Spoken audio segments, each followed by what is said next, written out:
Hey guys, I decided to make this video because, well, there's no videos, no real user videos of this piece of equipment on YouTube at all. There's a YouTube channel that the review department, but clearly that YouTube channel is like a marketing channel just for the company. It's not even a real review channel. All they do is review their products. They're just like slideshows. Nobody talking about the equipment. No real person who's purchased it. I bought this thing off Amazon for like $2,700. It had a $300 off coupon at the time, so that's what I ended up paying out of pocket. And I was pretty hesitant to purchase it because nobody's heard of this company before. They have no online presence whatsoever. This company's like brand new. Nobody's ever heard of them, so it was a real gamble to go ahead and try to purchase it. But I mean, it does everything. You hear that about so many other pieces of equipment, but these weird Chinese companies nobody's heard of. Oh, get it. This equipment's great. Does everything.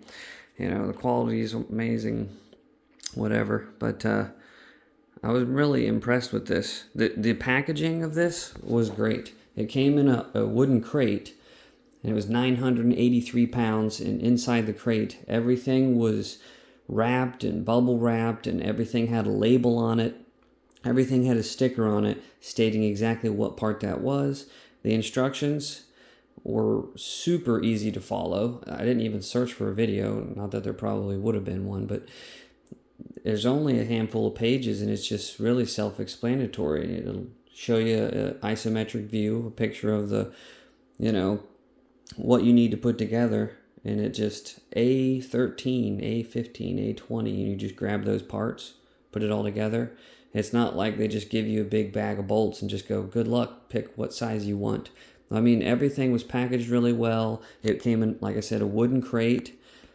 And I was really impressed with the packaging and the crate and the fact that everything was labeled and the instructions weren't convoluted. They were super easy to follow. Actually, normally you hate putting stuff together. I actually enjoyed, there we go, I had to unzoom my camera there. I really enjoyed putting this together because the more I look at the components, I mean, this thing's actually built pretty well. Pretty thick steel on a lot of this stuff. Some of the stuff I didn't even realize. I mean, that's like 3/8 steel right there. I mean, and of course, all these pins here are solid steel. The Smith machine guide rods, those are solid steel.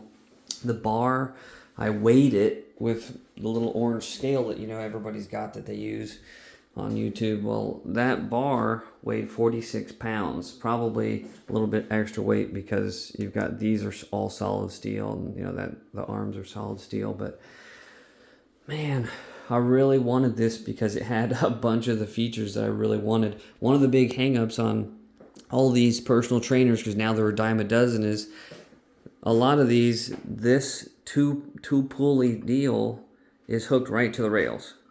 So you're stuck with the 40 some odd inch cable crossover. You're just stuck with that measurement. Whereas with this one, I mean, you can bring them way out. I haven't even measured, but it's I don't know how far apart it is, but it's crazy. Let's see. Yeah, it's about 6 feet.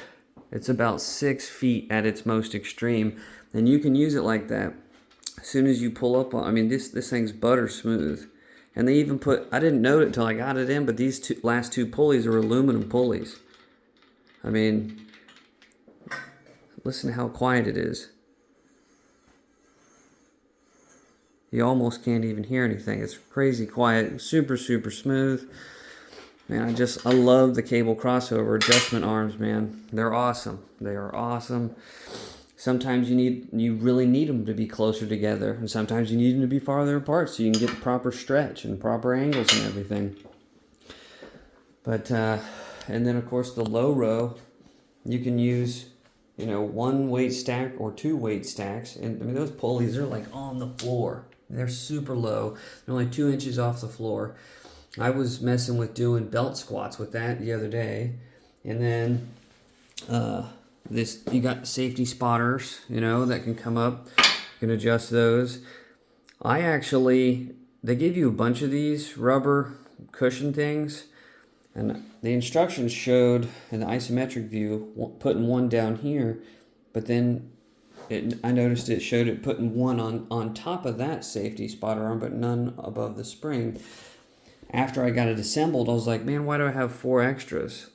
Because I'd already put 2 down here. I went back through the directions, and in one place in the directions it shows you putting it on the spring, and the other one it shows it not on the spring but on top of that.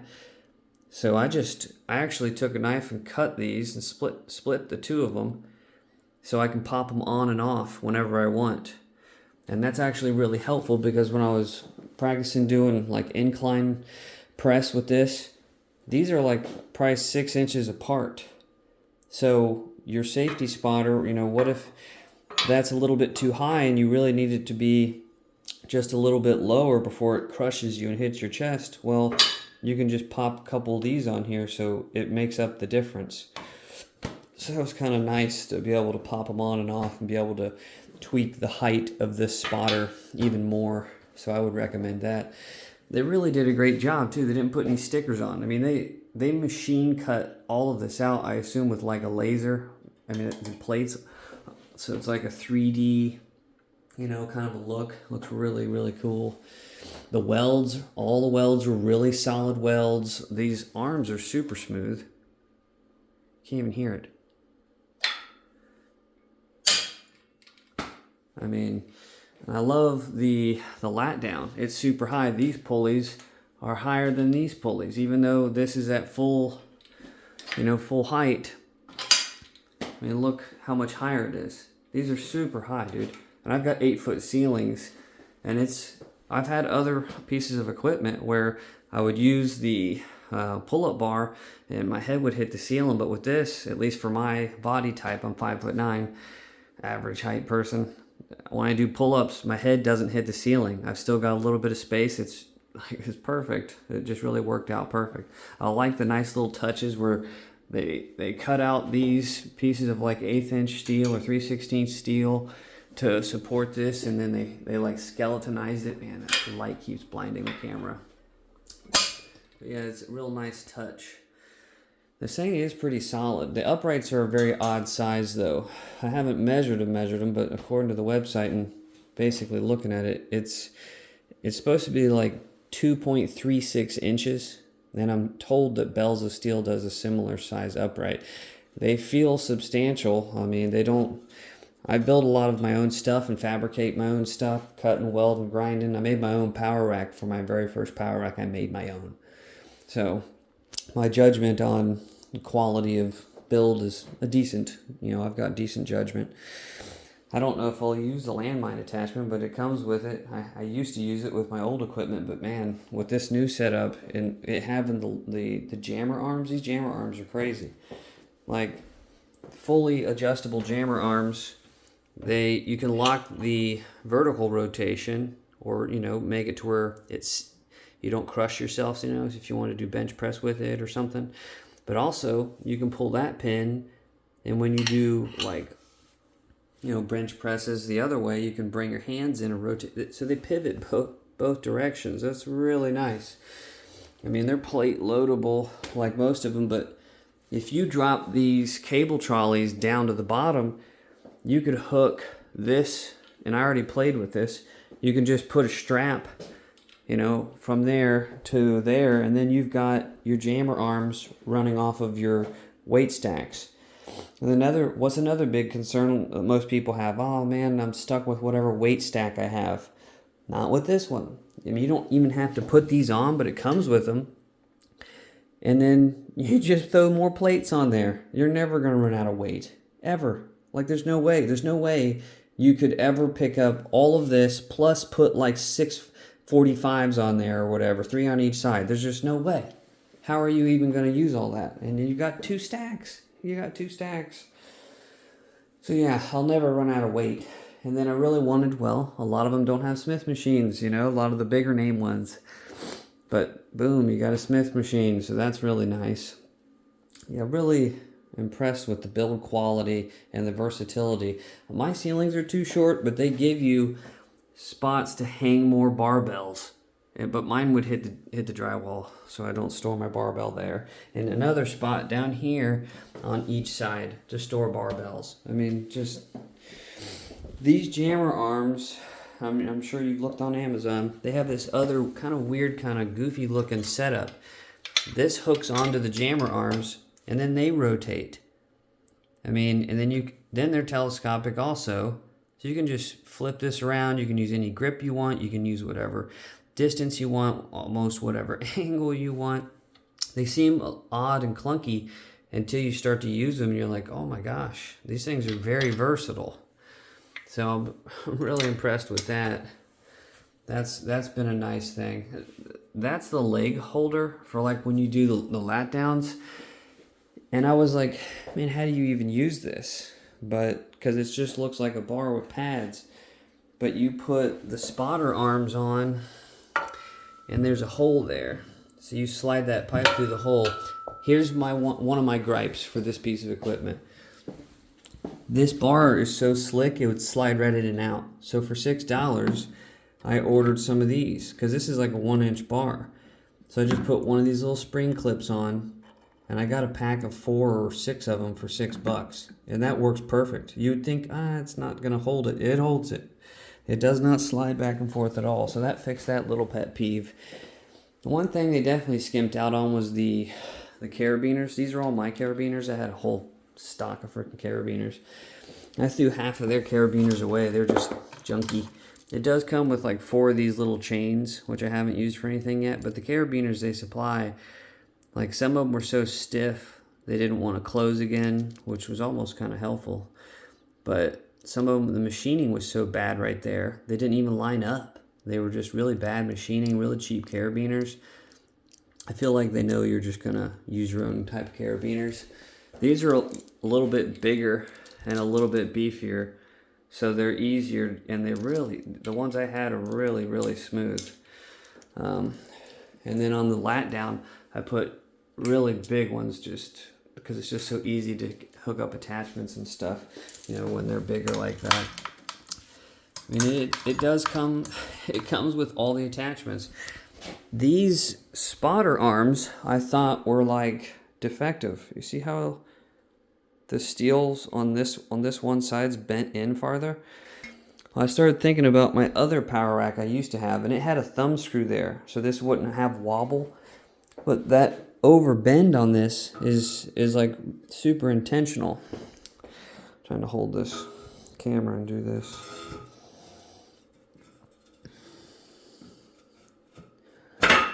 Anyway, they did that on purpose, so when you push down on it, it's pinching it on the upright, and so these don't have any wiggle at all. They are snug, and they feel really secure, because if you've used some of these attachments, they can get like real wobbly, shaky, and it kind of undermines your confidence to do your dips. And I thought, man, it's going to scratch it. It doesn't scratch it. I've put them on numerous times, and I have yet to see a single scratch.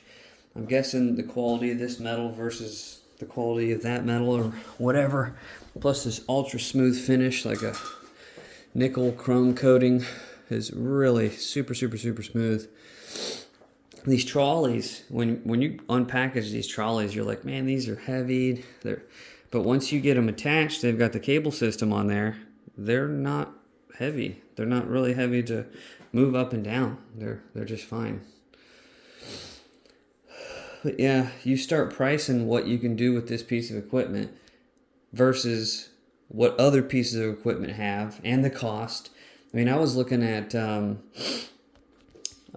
Force USA, and I forget which one of their units, but to get the unit that they have, and then it doesn't come with the attachments. You have to buy all the attachments separately. I mean, you're looking at like $6,000. And then it's got this like leg press attachment. It's like this is all the bigger my room is. I don't have room for a leg press in here. That's just not going to happen. Even if I wanted to spend $700 or $800, I just have nowhere to put it. So this is a good compromising option to use this I mean, of course, it's all solid steel and everything. And that goes on the jammer arms. You hook up your jammer arms and everything, and then it slides in between those other arms. There's a hole for it. Then you could just, lay on your back on the ground. I even played with some other options with like setting my bench in the rack. I put my bench in here and then have the jammer arms out here, and you could hook, if you had the cable trolleys down or whatever, you could set on your bench and then push that way. But I was just fiddling with it. I couldn't tell you how viable that is just yet as far as like comfort and ergonomics, but it seemed to do okay. I mean, if you're at a decent angle, your bench doesn't just flip over from the weight. It actually digs into the ground instead. Now I've got horse stall mats, of course. How can you go wrong with the horse stall mats? Got to have those. The collars on these, they do spin. I don't know how that would help you necessarily. I mean, you could have a lot of weight on there and then not have the wrist strength to twist this, I guess, if you had it up, to twist it to lock it back on these so you don't get squished. So I guess that's why they would spin, but they're not ball bearings in there. It's just kind of a steel roller. And then this is like a piece of sheet metal. Maybe it's stainless, I don't know. But that goes over the steel bar inside the pipe, like inside. And then that goes, and that bar, this bar, it pretty much goes the entire distance. It's just a solid steel bar. So it's not like it's a pipe or it's hollow or anything. I definitely believe the weight ratings on this. Everything's real stout, super stout, more stout than I'll ever need, most likely. I mean, I was really apprehensive about it. I'm like showing it to my buddy, like, yeah, I purchased this. But man, don't order one yet because I don't know if it's going to be as advertised. There's a lot of claims. There was a lot of claims like, I can do this and that. Look at all it can do. It can do that stuff. I would say the leg press attachments, not like amazing, but man, everything else is really nice. I really like it. I'm really, really happy with this purchase. And I would say they're gonna increase the price on this. I don't know why they would. Once it starts selling, they're just going to end up increasing the price on this. There's no way they wouldn't increase the price on this. If they watch this video, please don't increase the price on this. Let people get a good deal. This is a really good deal. And then, if you keep it at a decent price point like this, you're going to sell more of them anyway. But let's see. The pins on these I like too. The pins. This is like machined aluminum, and it's got a magnet on there. So there's no spring-loaded detent. It just is a magnet. I really like that. It holds it really nicely. Yeah, I really, really like it. But yeah, like I said, I just wanted to make the video so you guys can actually see it, because there's no real videos of no other people who's actually purchased the damn thing to tell you, hey, is it even worth anything? Because it's a lot of money still, and to have a company you've never heard of and their online presence is like, I don't know about this place. It seems kind of sketchy. And the only video on here is definitely one that they made. The J-cups are really thick, really heavy duty, and this UHMW, it's like an inch thick. I mean, it's legit, man. They didn't cheap out and just do a little thin strip of it. That's all UHMW, super thick. So, yeah. Well, hopefully this video helped you guys decide one way or another. I'm pretty happy with it so far. I've been using it a little while. The build quality's good. Everything lined up. I didn't have to tweak anything or nothing. I will say, while you're building it, on the first page when you're assembling it says leave everything loose until you get it all assembled. Definitely do that. I've built a lot of stuff, so I knew that, but, don't tighten any of your bolts down. Just finger tight everything. And everything just, man, it went together like butter. And once I had all the stuff put together, I went back and then I tightened everything. And it worked out perfect. It worked out great. These are sleeves, plastic sleeves. You could probably tell that from from like the video maybe, but they go over 1-inch steel pipes, and then the plate holders are the same way. They're like, you know, a plastic sleeve that goes over a 1-inch pipe. But when I built my own plate holders, I follow like Mark Ripito from Starting Strength, and I kind of got the idea from him. Why use 2-inch pipes for your 2-inch weights? It's so much easier to pick the weights up and move them around on and off the racks if you use a 1-inch pipe anyway. So I was actually using 1-inch pipes on my own pipe racks when I'd build them, and they're more than strong enough to hold all the weight you could put on them. So the 1-inch pipe inside that sleeve is plenty strong. I mean, it'll hold 3 45s. It holds those 45s just fine. I don't have any issues with any of that. Okay, I'm sure I skipped over some stuff, but yeah, I'm pretty happy with it. Yeah, good luck, guys. I hope this helped.